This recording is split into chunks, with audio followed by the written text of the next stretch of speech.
In 1965 in Canada, two male identical twins were born, Brian and Bruce. Everything went well during the first months. However, when they were 8 months old, a condition that made urination difficult was detected in both babies, and upon the doctor's recommendation, a circumcision was decided. Unfortunately, during Bruce's operation, a horrific medical error occurred, causing his sexual organ to be irreversibly burned. While desperately searching for a solution, the family met the famous psychologist of the time, John Money. Money defended a controversial theory, claiming that gender identity is not innate but learned. According to him, if Bruce were raised as a girl at a young age, he could adopt a female gender identity. With the family's consent, Bruce's gender was surgically reassigned.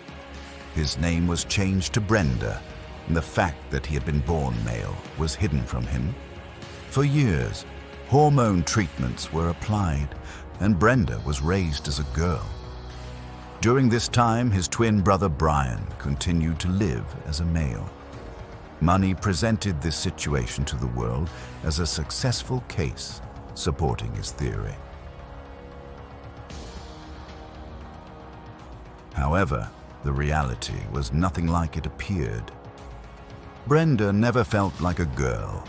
This led to being bullied at school, experiencing serious psychological problems, and growing up with a sense of alienation whose cause he could never fully understand. Years of pressure, forced therapies, and traumatic sessions left deep scars on Brenda's psyche.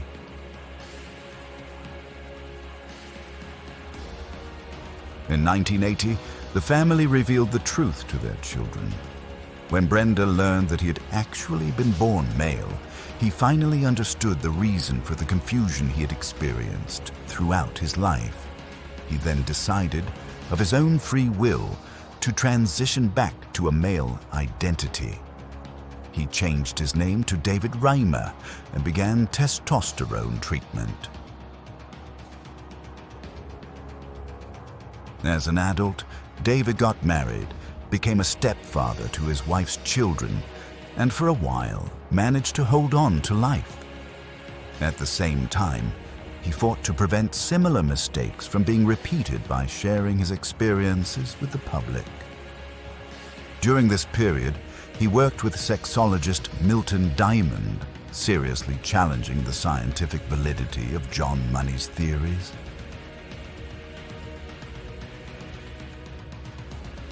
However, the trauma did not leave David alone. The death of his twin brother Brian in 2002 pushed him back into deep depression. Unemployment, financial difficulties, and the end of his marriage drained the last of his hope. In 2004, at only 38 years old, he took his own life. This story is a painful example of how devastating interventions on a person's body and identity can be when done without their consent. The life of David Reimer, born male, raised female, and ultimately trying to live again as a man, reminds us how vital the line between science and ethics truly is. Until the next video, stay happy.